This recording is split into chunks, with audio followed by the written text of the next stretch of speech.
Bueno, pues buenos días a todos, aunque nos hemos saludado al principio, y agradecer, como no puede ser de otra manera, la comparecencia directa del consejero de Hacienda en esta materia.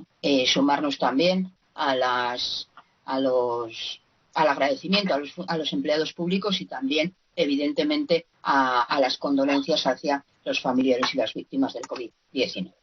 Y en este sentido, y como el tiempo está limitado, voy a intentar referirme lo más escuetamente posible a las preocupaciones mayores que desde nuestro punto de vista deben tenerse en cuenta en este momento. Y es evidente que la grave pandemia del COVID-19 que se está viviendo a nivel mundial tiene consecuencias devastadoras, en primer lugar, y como más graves y evidentemente más importantes en términos de vidas humanas.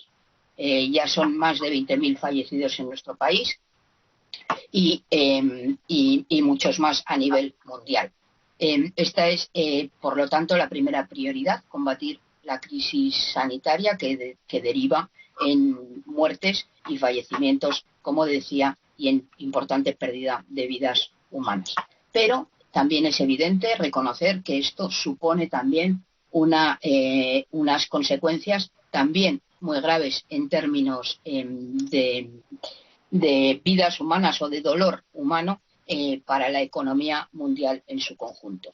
Y es en este sentido donde entendemos también que las competencias de esta consejería, si bien es cierto que en muchas ocasiones, y haremos referencia a cuestiones que exceden de lo autonómico, tal y como el propio consejero decía, nuestra influencia también en el gobierno central es básica y, por tanto, pediremos que se profundice en toda una serie de cuestiones. Es evidente que, tal y como han indicado las instituciones internacionales, el impacto será gravísimo sobre la economía mundial.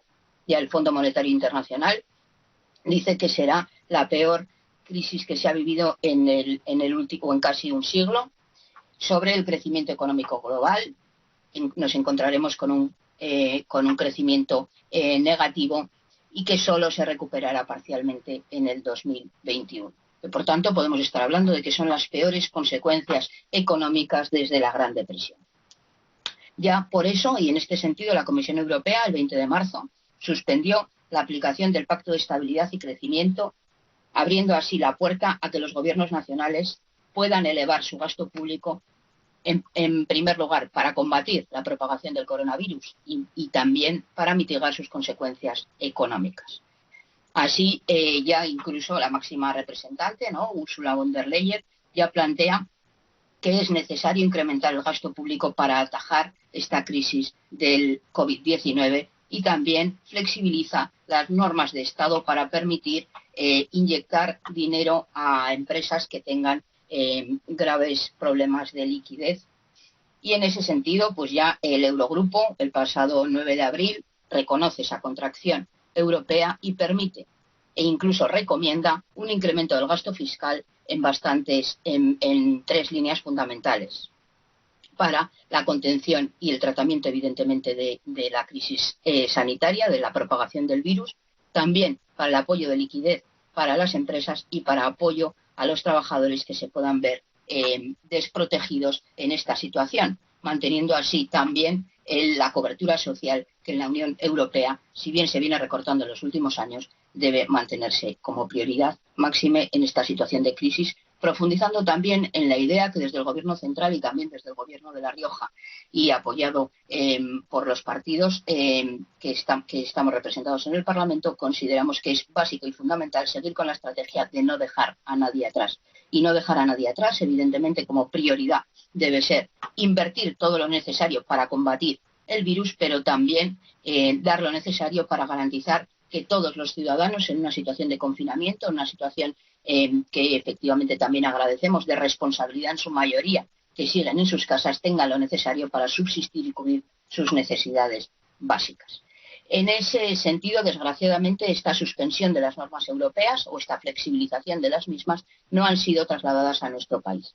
La Ley Orgánica 2/2012 de Estabilidad Presupuestaria y Sostenibilidad Financiera ha hecho que haya un recorte, una paralización de la posibilidad del gasto público, y restringe, en ese sentido, la capacidad de gasto de las administraciones públicas.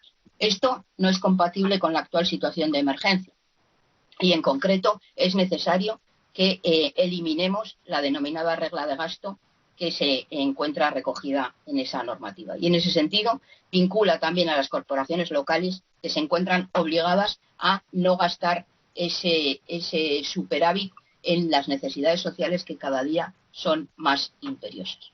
Por eso, y porque además la aplicación de la regla de gasto directamente a las corporaciones locales en nuestro país es claramente discriminatoria hacia las mismas, es necesario que desde La Rioja también impulsemos la flexibilización concreta en la normativa estatal en este sentido, modificando la Ley Orgánica 2/2012 de Estabilidad Presupuestaria y Sostenibilidad Financiera para que la regla de gasto permita a las administraciones públicas abordar la crisis económica y social a la que nos enfrentamos en este momento. Hasta que dicha normativa sea aprobada, es necesario que desde el Ministerio de Hacienda se suspendan todas las normas coercitivas en materia de gasto y de consumo, por tanto, o de inversión en la economía de los distintos municipios para abordar, o de las distintas corporaciones locales para abordar ese gasto social, y, por tanto, que no se imponga sanción de ningún tipo en la medida en que se tarde en modificar dicha normativa. Y, por otro lado, y es evidente... Tiene que ir finalizando, señora Moreno. Sí, acabo ya. Permitir superar los límites de la masa salarial al amparo de toda esta normativa que viene prohibiendo la contratación de personal, y por lo tanto es necesario, y en la línea también de lo propuesto por el consejero González ante el Gobierno, plantear no solo la posibilidad de contratación extraordinaria, sino también que las corporaciones locales puedan exceder el límite de la regla de gasto y, por tanto, abordar la contratación de personal con carácter temporal y extraordinario para los servicios esenciales. Muchas gracias. Bueno, brevemente, simplemente plantear primero dos cuestiones. Y, efectivamente, tal y como nosotros ya planteamos ayer, coincidimos en la necesidad de llegar a un acuerdo global. Ahora bien, entendemos, y en la línea de lo planteado, que desde luego hacer una afirmación anti-ideologías, ante opiniones políticas, es lo contrario a lo que va a favorecer ningún tipo de pacto. Porque vamos a ser claros y concisos. No existe la ausencia de ideología. Lo que pretende decir quien quiere eliminar de los pactos las opiniones políticas o ideológicas de las distintas fuerzas políticas no es otra cosa que imponer los suyos propios. Y en ese sentido, para alcanzar un acuerdo hay que poner las ideologías encima de la mesa, negociar, ceder y llegar a un acuerdo que aúne las coincidencias y deje de un lado, en un momento crítico como es el momento actual, las diferencias, para llegar a un acuerdo que nos permita recuperar la economía lo antes posible.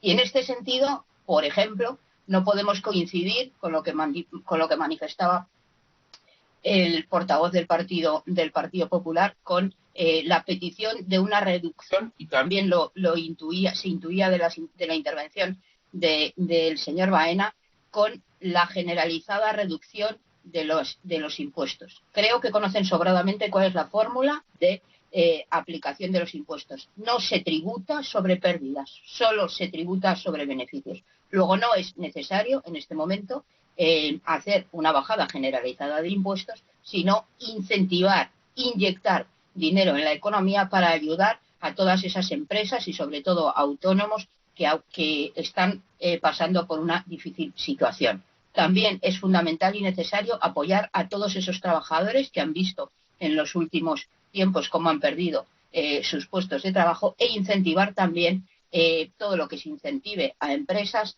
y trabajadores en la búsqueda del mantenimiento del empleo.